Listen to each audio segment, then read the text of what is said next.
Tere! Mina olen Maarja Vaino ja tervitan teid siit Mati Undi muuseumist Kadriorust. Muuseumid on praegu, nagu te loodetavasti olete märganud, paraku kinni, aga kirjandus on ikka kogu aeg alles ja head autorid samuti. Ja eks me ju salajas kõik siin kirjanike muuseumid ja kirjanikega tegelevad inimesed ju loodamegi, et praegusel ajal on inimestel natukene aega rohkem raamatuid lugeda. Kuigi tänane ilm muidugi meelitab rohkem õue. Aga me natukene oleme ise ka otsapidi õues tänase loenguga, sellepärast et loomad ju seonduvad loodusega ja loodus tavaliselt on õues, mitte nii palju toas. Tänane minu ettekanne kannab pealkirja Tantsib huntidega loomad ja linnud Mati Undi loomingus.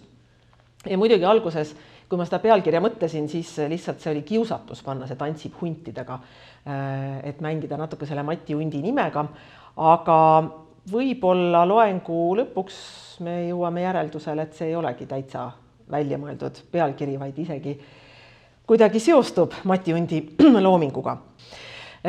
Niisiis see pealkiri Tantsib huntidega loomad ja linnud Mati Undi loomingus sai valitud alguses lihtsalt sõnamänguna, mõeldes sellele, et see hundi nimi kohe paratamatult seostub selle hundiga ja ta ju ise ka armastas tihtigi peale kanda särki, millele oli hundi pilt. Aga hiljem, kui ma seda loengut ette valmistasin, ma jõudsin järeldusele, et päris paljuski tegelikult see tantsimine huntidega ka sisuliselt haakub hundi loominguga kenasti. Nii et loengu lõpuks siis võib-olla saab ka selgemaks, et mida ma selle all silmas pean. Samas, kui selle teema üle järele mõelda, siis loomad ja linnud Mati Undi loomingus ei ole kindlasti esimene asi, mille peale mõelda, kui hundist rääkida, sellepärast et hunti seostatakse ikkagi linnakirjandusega. Tema tuntuim teos on ju Sügispall, kus ta tegeleb pigem selliste urbanistlike, võib isegi öelda utoopiatega. Aga samal ajal on ju Mati Unt kahtlemata kirjanik, keda kõige rohkem, ma arvan, meie kirjanikest seostatakse loomaga ja selleks loomaks on muidugi kass. Et kui vaadatagi siin ka mõningaid pilte, siis ühe pildi peal te näete ilusti Mati Unti oma koduse kassiga siinsamas Kadrioru korteris ja kasse oli tal alati kodus vähemalt üks, sageli ka rohkem kui üks. Ja teise pildi all on kena allkiri, see pilt on tehtud ühe kajastusena Mati Undi suurest juubelist, mida peeti siis 1. jaanuaril, kui Unt sai 50 suurelt Eesti Draamateatris. Ja selle pildi all on kirjutatud ettevaatust kassid. Juubiler palub endale 1. jaanuaril lilli mitte tuua, tema kassid rebivad lilled kohe tükkideks. Nii et niisugused metsikud kassid olid siis Undil pidevalt kodus ja rääkimata siis sellest, et tal hilisemas elus olid alati kassid. Kassid olid ka alati olemas nende kodutalus, kus muide kõik kassid alati kandsid ühte sama nime, selleks nimeks oli Halla. Ja lisaks on siis Unt tuntud ka selle poolest, et tema esikromaan kannab siis pealkirja Hüvasti kollane kass, ehk siis see kollane kass jäi Mati Undile kohe külge, teda hiljem seostati ikka ja alati kassidega ja tema loomuses nähti ka midagi kassilikku. Aga võib-olla on natukene üllatavam see, et kui Mati oli väike, siis sellise erilise lemmikloomana hiljem ka enda mälestustes ei ole ta sugugi esile toonud ühtegi koera ega kassi ega muud sellist lihast ja luust looma, vaid hoopis ühe kana. Ja ma loen tema romaanist Mattiase Kristiina ette ühe katkendi, mis ma ütleksin, et on üsna enesekohane ja võiks käia ka Mati Undi enda kohta. See kõlab nii. 5-aastasel Mattiasel oli oma lemmikkana, erinevalt teistest kanadest hallikirju.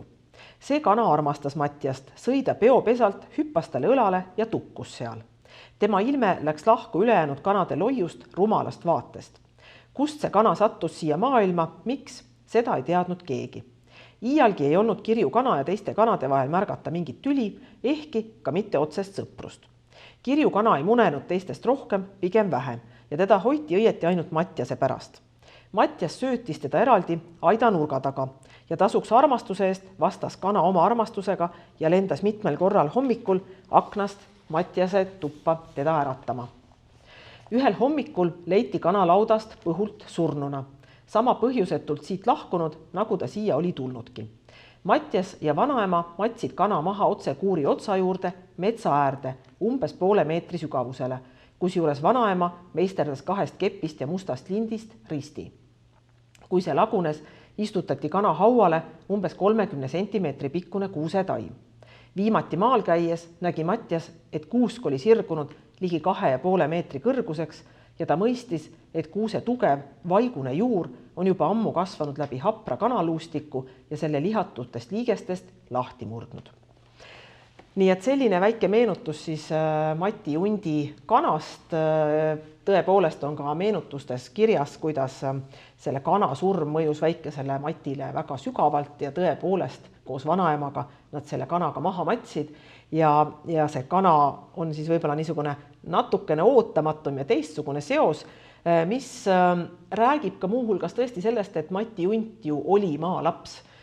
Seda ta armastab iseenesest ka paljudes intervjuudes rõhutada, et nendes kordub pidevalt selline lause, et ma olen ju maalt ja sageli ütleb ta ka seda, et kui ta viidatakse tema sellistele võib-olla natukene hullumeelsematele etendustele või asjadele, et ma ei ole tegelikult sugugi nii hullumeelne, et ma olen ju maalt, ma olen ju saanud maalt kaasa sellise terve talupoja mõistuse. Aga see talu, kus Mati Unt sündis, oli iseenesest täiesti korralik asuniku talu. Seal olid alati loomad, talus oli, laudas oli vähemalt 4 lehma, seal olid sead, seal olid lambad, seal olid kanad, kuked ja olid ka hobused.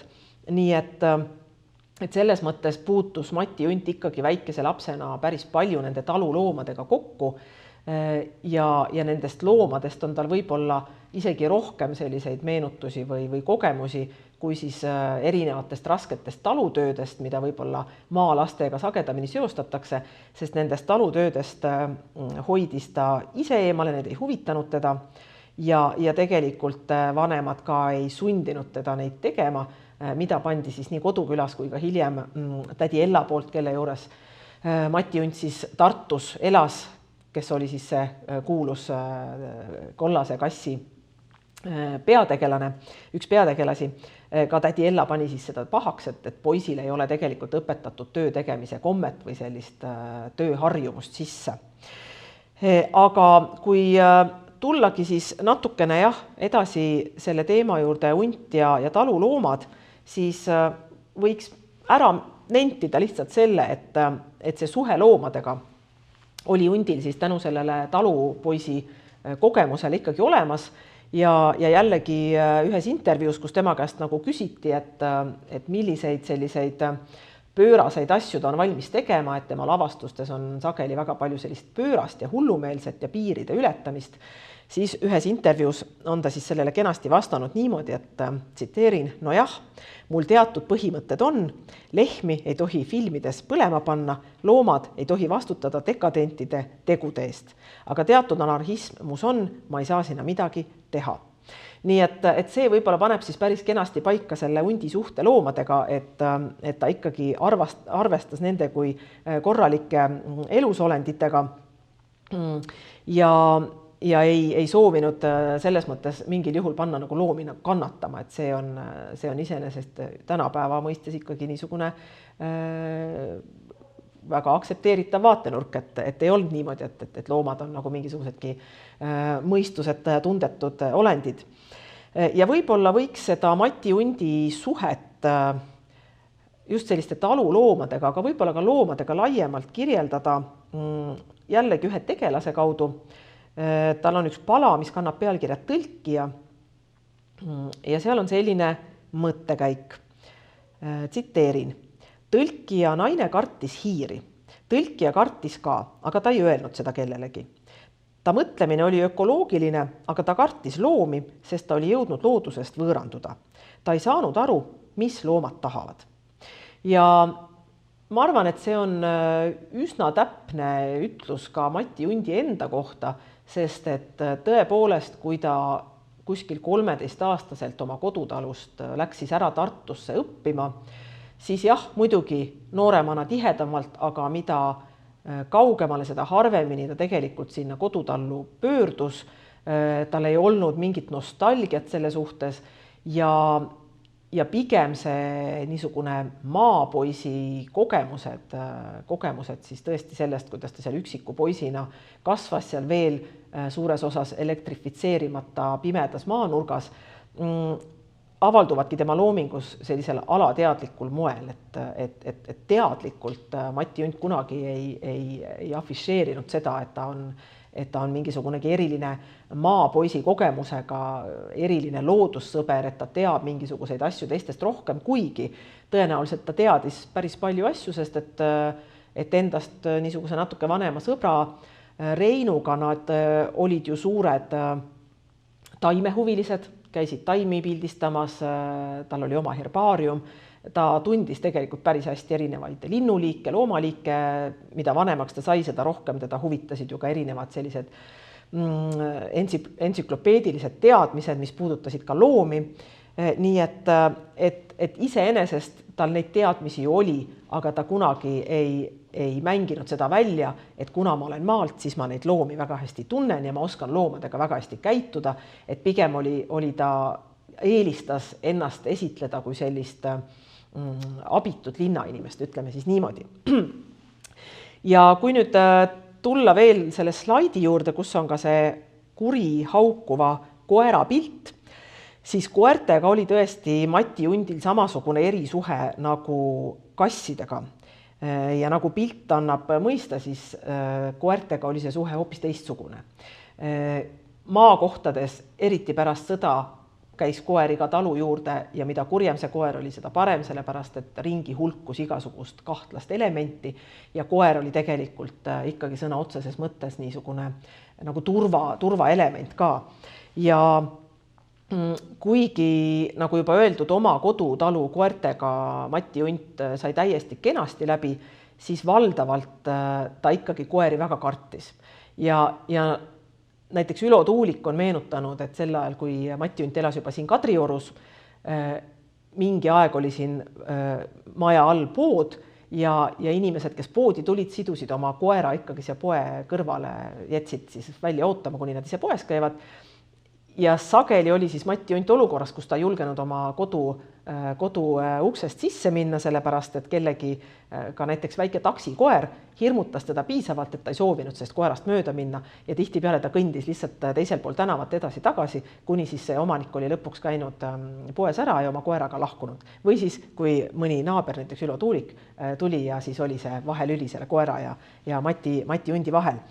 Nii et koertega oli siis tal täiesti teistsugune suhe ja see suhe on jõudnud ka tema loomingusse, üsna varsti selle juurde ka jõuame, aga mis puudutab nüüd sellist kodutalu võib-olla loomadega seotud selliseid võib-olla teatud traumasid või niisugusi alateadlikke mõjutusi, mis Mati Unt kaasa sai, siis võib-olla võiks nende selliseks ühendavaks nimetuseks olla seatapp.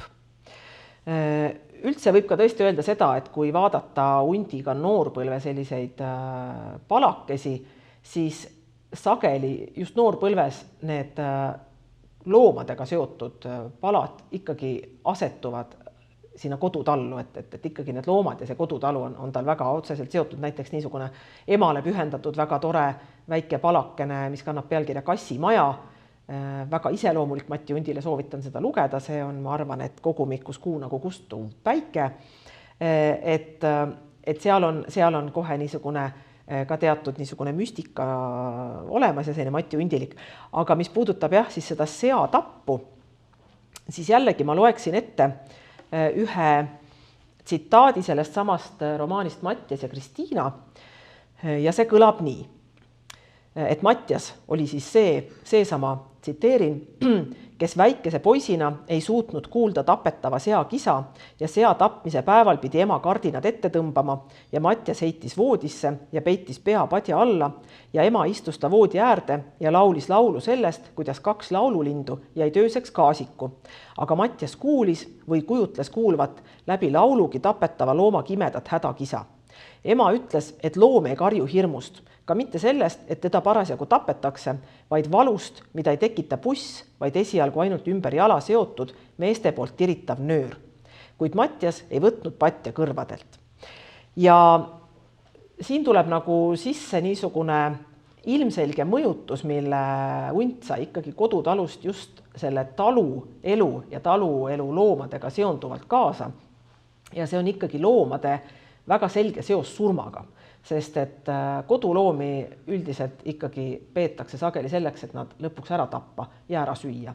Ja vähe sellest, kuna Mati hunt, kuna nende kodus elas ka Mati hundi vanaema ja väga palju aega veetis hunt just oma vanaemaga koos, siis on ta ka meenutanud, et üheskoos siis alati kõik sellised väikesed linnukesed või ka väikesed hiirekesed või muud sellised väiksemad loomad, kes surnuna leiti, olgu nad siis kassi maha murtuna või mingil muul põhjul surnuna, need kõik maeti niimoodi pidulikult maha ja ilmselt ka sealt kaudu tuleb ikkagi sisse selline loomade seos surmaga. Et looma kaudu tegelikult koges väike poiss siis esimest korda sellist asja nagu surm. See surm võis tunduda hirmuäratav, seostuda sellise seakisaga või siis nii või teisiti kuidagi sellisel millegi väga nagu loodusliku või millegi arusaamatuna, et miks ka need väikesed armsad linnukesed või seesama kana siis lihtsalt ühel hetkel on lihtsalt selline külm arusaamatu tomp.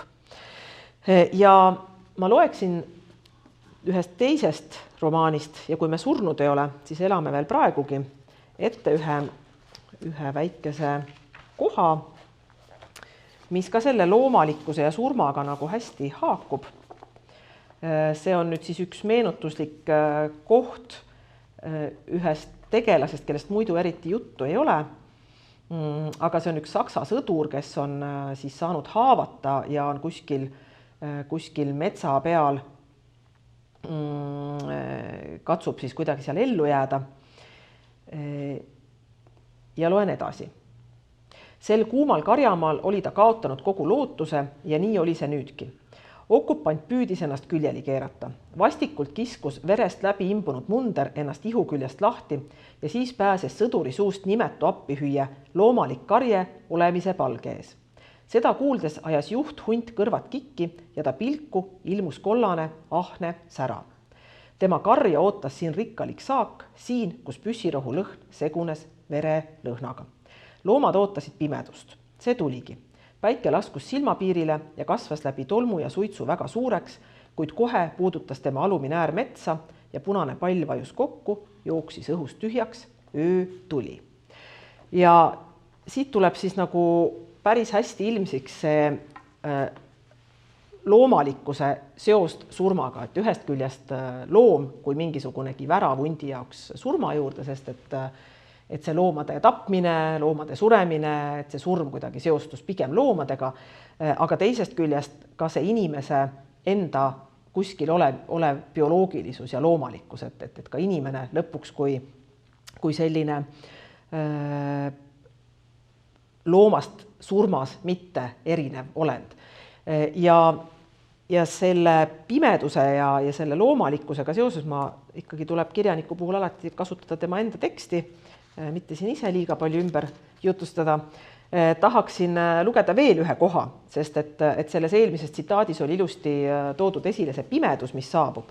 Ja selle loomalikkusega koos loom on ju see, kes elab instinktide peal ja looma instinktid on sageli seotud millegi nii-öelda ürgsega ja ka inimene, nii palju kui ta on loom, on seotud nende ürgsete instinktidega.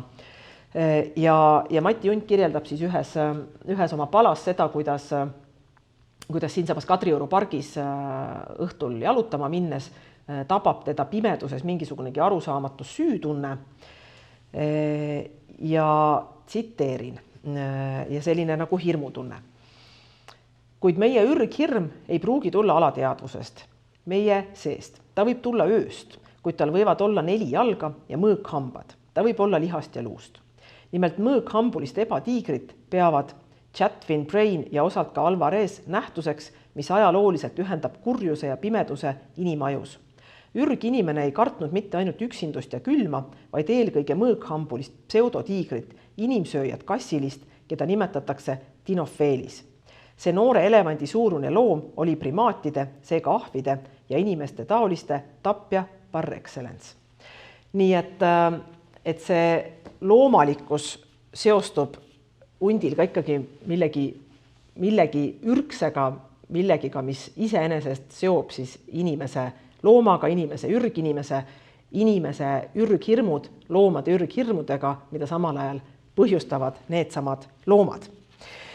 Aga kui nüüd liikuda veel edasi selle kujundi poeetika juurde, mis hundile ikkagi on vägagi omane, et kui tõesti hakata hundi loomingut lähemalt lugema, siis neid loomi seal ikkagi ilmub või nendel loomadel on seal poeetikas ikkagi väga kandev roll, kuigi jah, see loomade valik ei ole väga suur. Et kui vaadata, siis tõepoolest loomad võrduvad Mati Hundi loomingus ennekõike koduloomad. Et metsloomadest võib tõesti tuua esile ainult hundid. Eriti, võib-olla siit-sealt võib leida, aga see on marginaalne ja see ei oma erilist tähendust. Aga valdavalt oma loomade puhul ta opereerib siiski nagu koduloomadega. Aga nendel koduloomadel muidugi saab olema erinev ja vägagi niisugune määrav roll. Lihtsalt siia väikese kõrvalpõikena kommentaar selle sama pildi juurde, mis slaidina teil võib-olla praegu ees on. Jällegi 2 küsimust, mis hundile ühes intervjuus on esitatud. Esimene küsimus kõlab siis nii, et milline asi kodus võiks sundida teid loobuma meeldivast välisreisist? Vastus on kassid. Ja teine küsimus, millise koomiksi või muinasjutu tegelasega oleksite meelsasti ühel pildil? Ja vastus on hundiga. Ja nagu seal pildil näha, ta tõepoolest armastas käia ka pluusega või T-särgiga, millel on hundi pilt peal, nii et ta ise armastas ka siis selle oma nimega natukene nagu mängida.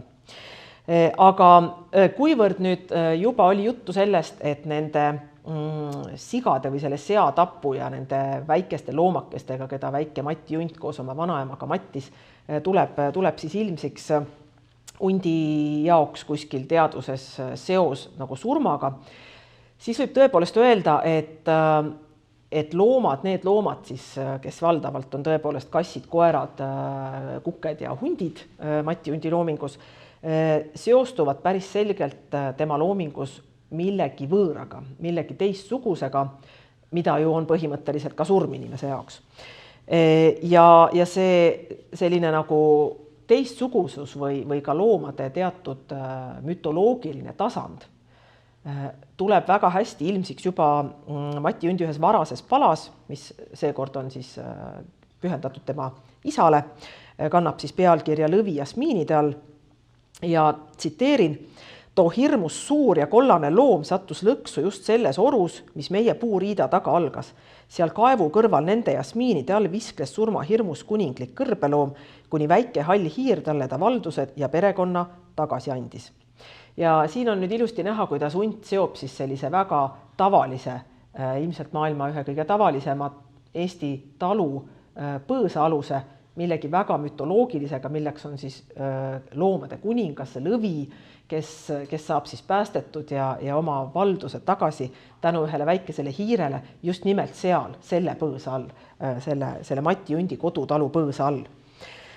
Ja selline mütoloogiline teispoolsusega seotud tasand tuleb siis ennekõike arusaadavalt ja ootuspäraselt hundi loomingus kasside kaudu, aga samal ajal mitte nii palju tema selle esikromaani Hüvasti kollane kass kaudu, sellepärast et ta on ise korduvalt öelnud, et see Hüvasti kollane kass, et see kollane kass, kes praktiliselt tegelasena üldse sellest romaanist läbi ei käi, ta on väga vähe seal tegelikult kohal olev. Et see kass on pigem sümbol, et see konkreetne kass sümboliseerib selles romaanis negatiivsust, et temas nagu saavad kokku need negatiivsed erinevad emotsioonid, mis siis sellel hundil olid või siis selle romaani peategelasel olid. Ja huvitav võib-olla lihtsalt selline kõrvalepõige on see, et Eesti folklooris ei ole seda üldse praktiliselt leitud, aga Läti folklooris esineb siis kurat punase kassi kujul, nii et ka nende selliste kollaste kasside puhul on tegelikult sageli küsimus, et kas ta on kollane kass või ta on punane kass, tavaliselt ta on oranž kass.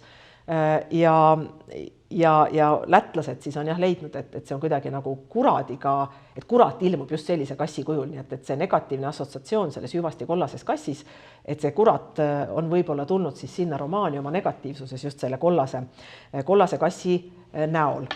Nüüd hunt hilisemas elus otsustas, et see hüvasti kollane kass oli siiski liiga naiivne, nagu see on ka ala pealkirjastatud see romaan, et see on naiivne romaan ja kirjutas selle ümber. No mitte paremaks leitakse üldiselt, aga selles ümber kirjutatud romaanis on siiski ka kassile väike roll antud ja ma mõtlesin, et ma siiski loen selle vanema hundi postmodernistlikuma niisuguse hundi kassi koha ette. See romaan nimelt lõpeb sellise väikese kassi monoloogiga. Ja see kass annab talle siis peategelasele siin sellist head nõu, et võib-olla kulub tänapäeva inimestele ka ära, kes ei ole romaani lugenud, et saab natukene nüüd tarkusi siit, eriti praegusel kevadisel ajal noored inimesed, kes peaks hakkama ülikooli astuma. Tsiteerin. Õieti ma ütlen siia ette veel, et see lõpeb siis niimoodi, et Aarne jäi üksinda tuppa, kass tuli siis tema juurde ja tere, ütles Aarne kassile, pole mul enam midagi, pole mul tädi Iidat, armastatud õpetajat Kornelit ja pole sul kumbagi pruuti ei Maiat ega Edat, jätkas kass ootamatult. Pole sul sõpru ega isamaad, sinuga on tõesti kõik halvasti. Njau. Sündisid valel ajal, valel maal, vale rahva hulgas, vale iseloomu ja vale välimusega. Ära ole nii õel, kass. Kuidas mõel olen, jonnis kass, minu suust kõlab see uhkelt. Oleks labane sobida hästi oma aega ja ruumi. Ja edasi siis annab kass Aarnele nõu siiski minna ülikooli ja ütleb nii. Mõned kaudsed juhtnöörid veel. Oled unenägu, kes sündis maailma, mis on samuti unenägu. Vaata, et sa maailma üles ei ärata ja ise katsu ka magada nii kaua kui võimalik. Arvesta, et kass ja kahvel on samad asjad, koer ja kõrvits aga erinevad neist tunduvalt. Kui oled korra valetama hakanud, siis valeta edasi. Hoia jalad soojad ja pea külm. Ära kanna valgeid ülikondi. Kala ei ole mõtet sööma hakata, kui ta praegu sulle ei istu. Ei hakka ka hiljem istuma. Ja üks väike mõistukõne veel. Ükskord läksid 8 elevanti mägedesse. 7 neist tõusid lendu, üks jäi aga maha ja muutus kiviks. Nüüd käib selle kivi peal puhkamas väsinud varblane. Nii et kes soovib siis teada saada, mida need kassi nõuanded võisid tähendada, võib selle raamatu kogutud teosed esimene osa, kus on siis nii hüvasti kollane kass kui ka tere kollane kass mõlemad sees, uuesti läbi lugeda ja vaadata siis, millise rolli teie sealt kassilt võiksite leida. Aga võib-olla siiski need kassid on sellised tavalisemad kassid, et jah, kass võib nõu anda, kass võib rääkida, kass võib olla millegi nagu negatiivse sümbol, aga üks võib-olla selliseid kõige huvitavamaid kasse on ikkagi Mati Hundi romaanis, mille ma kohe siit teile lahti võtan, Kuu varjutus ja siin on siis tegemist päevikuga, mille puhul ei saa aru, kes seda täpsemalt peab. Aga kohe alguses võib siit leida selliseid imelikke vihjeid, et tundub, et tegemist on tegelasega, kes ei orienteeru päris täpselt inimeste maailmas, et tal on olnud mälukaotus, midagi on tal igal juhul viga. Ja seal päeviku sissekannetes on siis selliseid imelikke veidraid lauseid, millele ei ole nagu otseselt seletust, et ma mõned kohad loen ette. Näiteks 18. mail on see peategelane teinud siis sissekande. Tingimata pean kõik üles kirjutama, muidu läheb palju asju meelest ära ja võib tekkida palju segadust. Paar korda olen juba vahele jäänud. Siis edasi näiteks niisugune sissekanne: armastan kaua magada, õhtuti ei tule und. See ei ole õige, eriti nüüd. Peaksin end muutma, sundima, aga kuidas? Kuidas saada selleks, kes ma olin, või selleks, kelleks mul tuleb saada? Või siis veel üks sissekanne, mis kõlab niimoodi. Kui valida jalaluu, murru ja tule surma vahel, siis tuleb valida esimene. Imelikul kombel pole ma siin veel hiiri kohanud. Imelik vanades majades muidu tavaliselt on. Aga praegu on suvi ja neil on mujal piisavalt tegemist. Küllap tulevad sügise poole, küll piiksuvad. Mu härrad, kellena soovite mind näha. Ja lihtsalt ütlemiseks ka, et siin on päris tore niisugune viide ka tema enda kollasele kassile, kus ta ütleb, et ta luges pärast lõunat kollasest kassist, mis on Hundi esikromaan. Nii et selliseid nalju armastas hunt ka teha. Aga kui nüüd seda kuuvarjutust hoolikalt lugeda, siis seda ei öelda kordagi päriselt välja, aga paljudest erinevatest vihjetest võib siis aru saada, et tegemist on siis libakassiga, naisega, kes on olnud kass ja kes üritab nüüd kohaneda inimeste maailmas, on otsustanud jääda inimeseks. Ja väga ebamääraseid vihjeid võib leida ka sellele, et võib-olla on selle naise koju toonud mees, kes on selle naise kassi kujul autoga alla ajanud. Sest siin on ka üks väga tore koht, kus see naine räägib autoõnnetusest ja vaatab mehele silma ja ütleb, et mees ei pilgutanud silmagi, nagu ta ei teaks midagi. Nii et kuna kassil on 9 elu, siis me võime ka esitada hüpoteesi, et see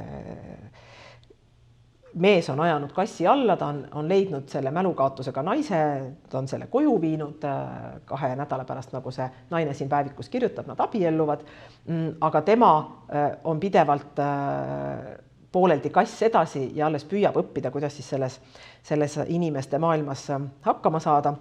Ja kui ma ise võib-olla alguses mõtlesingi, et äkki ma kujutan asju ette ja tahan lugeda raamatusse midagi, mida seal ei ole, siis ma suure rõõmuga avastasin, et Andres Ehin on kuskil vähemalt avaldanud sama veendumust, et tegemist on romaaniga libakassist.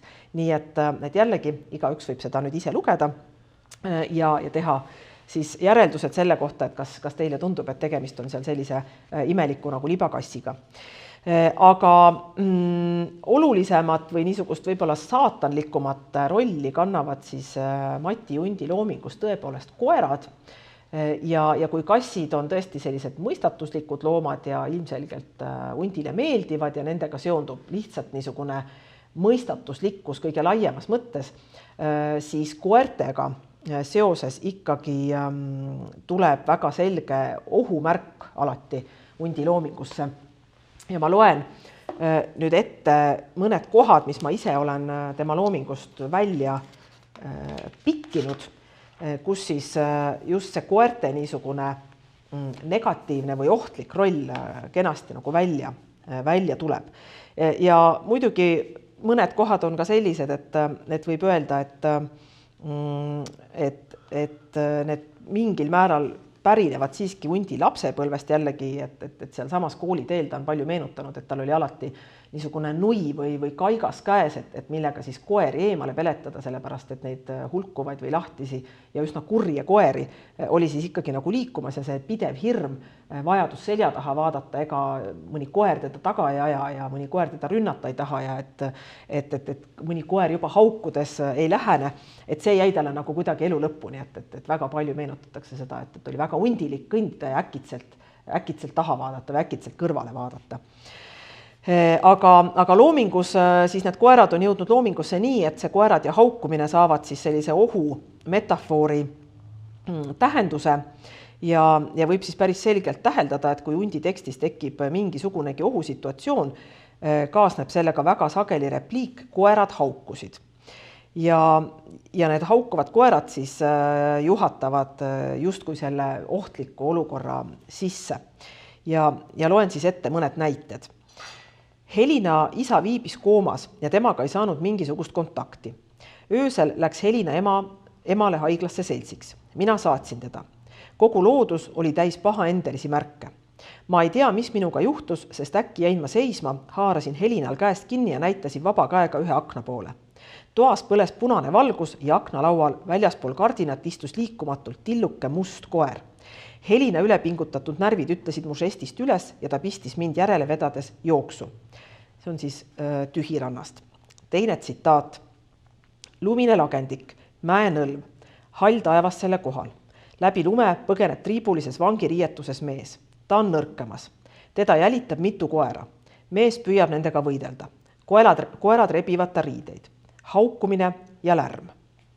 Ja veel üks näide. Näitleja, sulgudes rõivastust kohandades peegli ees, sulud kinni. Ma olen Olo Vernes. On tuuletu ja tähitu öö. Laager magab.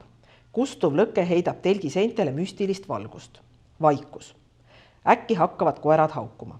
Koerad hakkavad haukuma. Ja kiusatus on lugeda siiski üks tsitaat veel siis romaanist räägivad, kus asedirektor ütleb, tundsin kogu aeg, et midagi juhtub. Koerad olid närvilised ja haukusid, mets hämardus. Olid mingid märgid, ehkki ei oska öelda, millised. Ja selliseid näiteid võib siis Mati Undi loomingust leida päris palju. Need koerad on päris selgelt midagi negatiivset, midagi ohtlikku ja võib-olla eriti selle musta koera puhul võiks sisse tuua ka sellise võrdluse, et kui Läti folklooris siis see punane kass tähistas nagu kuradit, siis Eesti folklooris on siis kuradi kõige levinum ilmumiskuju must koer. Ja just koerad on siis need, kelle kaudu vanarahvas leidis, et kurat kõige sagedamini nende tee peale nagu satub.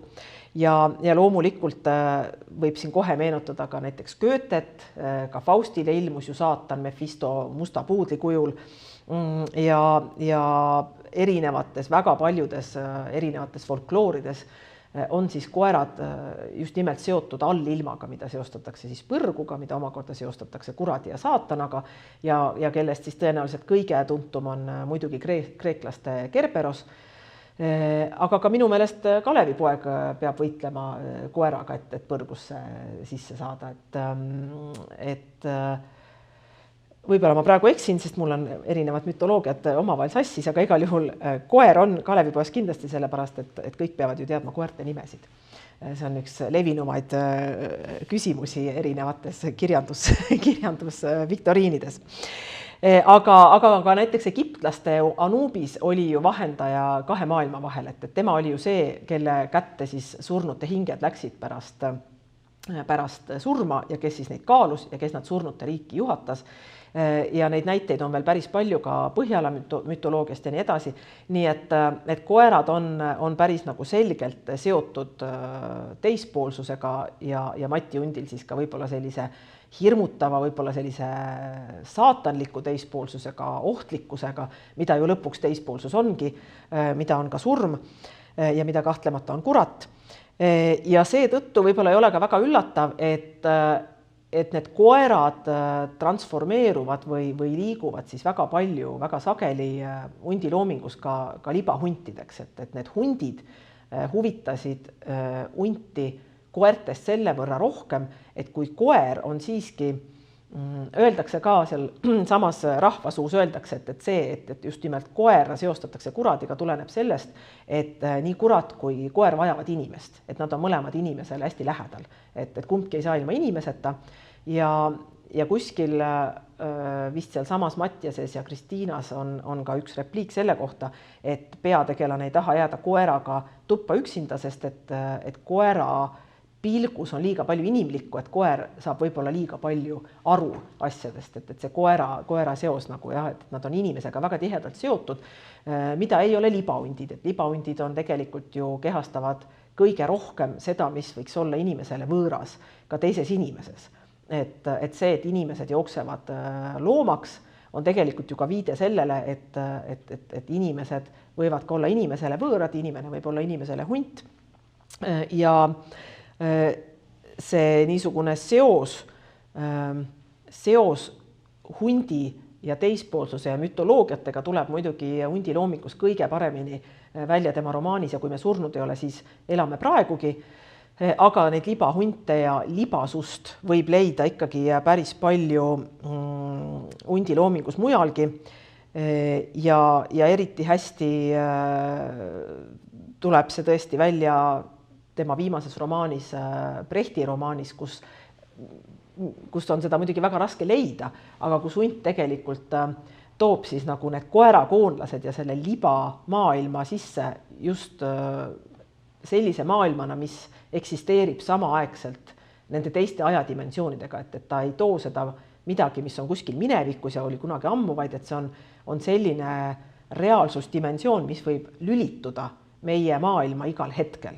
Ja see on ka see, mis teeb ühest küljest selle asja hirmutavaks, aga teisest küljest hundi jaoks ka nagu huvitavaks, sest selline ühetasandiline argimaailm mõnes mõttes teda ju ei huvitanud, et ka tema argimütoloogiad tegelevad ju sellega, kuidas igasugusest väiksemastki argisest elemendist, kas või kahvlist või vihmavarjust leida tema mütoloogiline tähendus. Ja seetõttu ei ole võib-olla üllatav, et võib-olla sellise ilmsema libahundi kõrval on hunt toonud sisse ka sellise veidra seose sellise mütoloogia ja kodulooma vahel. Ja selleks loomaks on siga. Seesama siga, mille seatapp hunti lapsena võib-olla siis väga häiris, kui me seostame siis seda Mattiase mälestust Mati hundi enda mälestusega. Ja tema romaan Öös on asju kandis ju tegelikult algselt pealkirja Teemant emis, mis oli omakorda muidugi tõlge ühest India jumalanna nimest. Ja selles Öös on asju romaanis on nendel sigadel võib-olla mitte läbiv roll, aga nad siin ja seal pidevalt välja seal ilmuvad. Ja nad on otseselt seotud seal kuidagiviisi elektriga. Ma loen sealt jällegi ühe koha ette sellest romaanist. Seal on üks tegelane Tissen, kellel on siis järgmine jutustus, tsiteerin.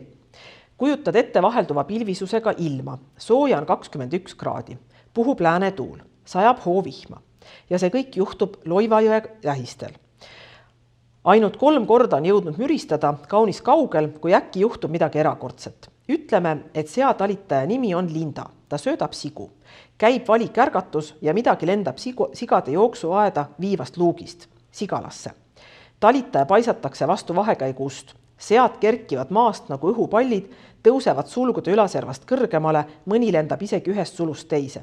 See kõik kestab vaid ühe silmapilgu. Siis nähakse tulekera, mis liigub sulust sulgu ja äkki pauh. Kõik on läbi, pime, kustunud ja vait.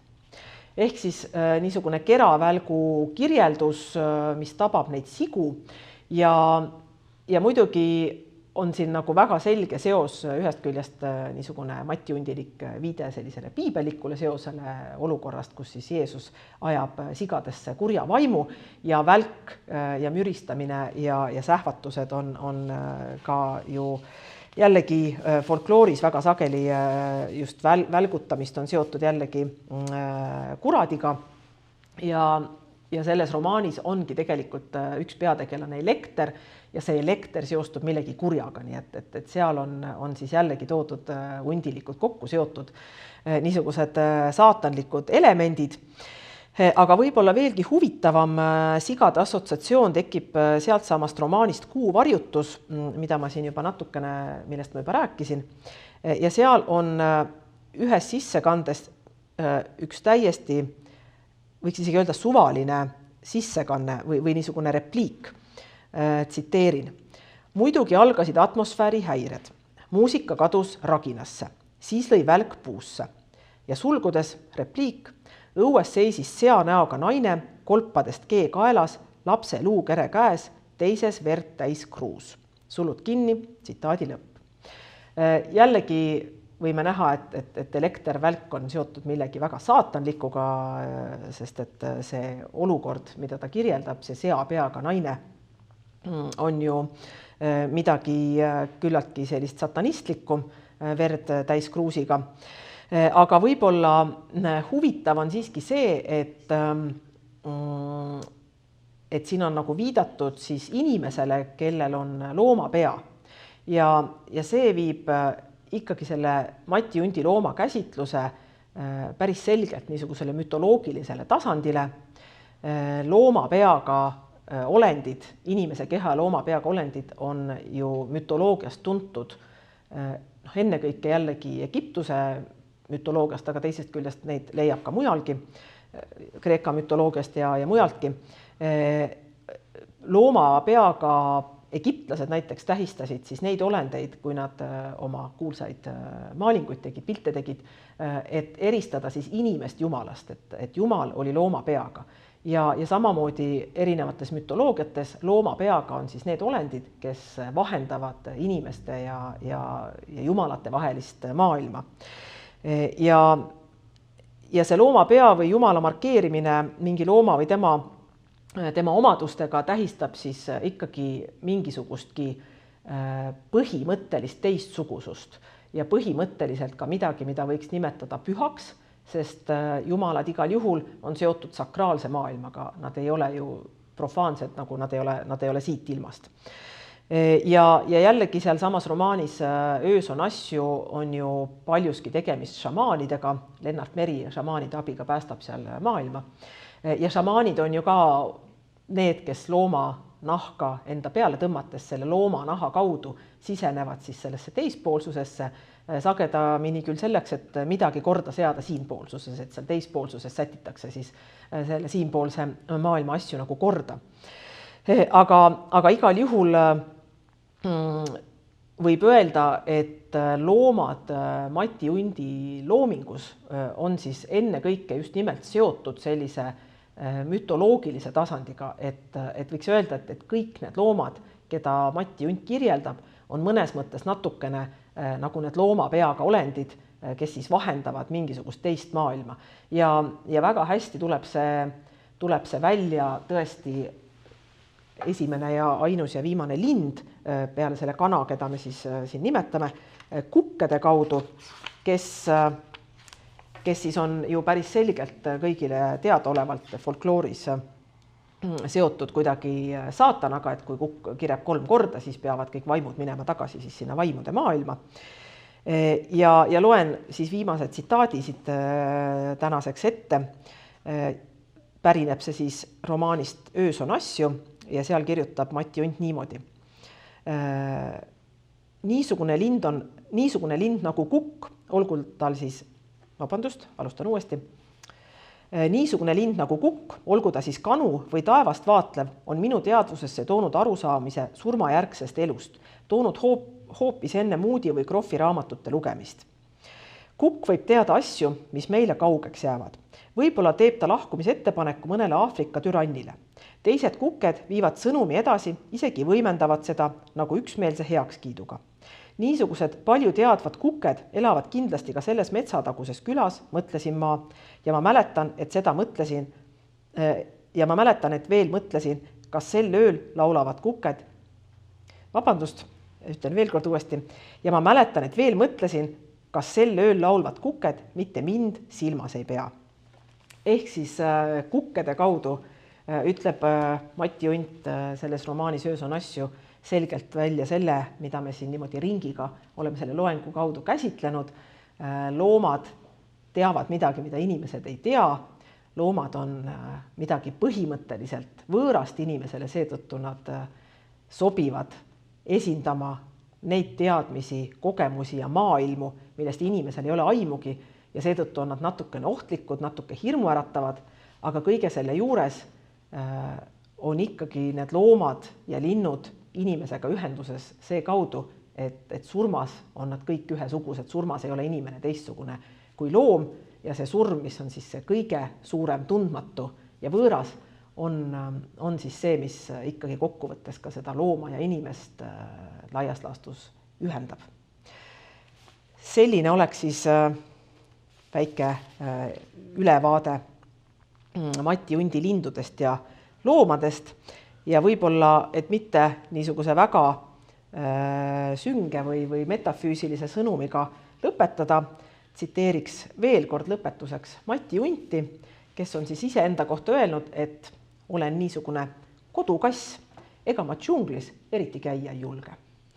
soovitan teil siis ise võtta kätte mõned Mati Undi raamatud ja neid lugeda ja vaadata, kas te leiate sealt midagi, millest mina täna rääkida ei jõudnud. Igal juhul suur tänu kuulamast.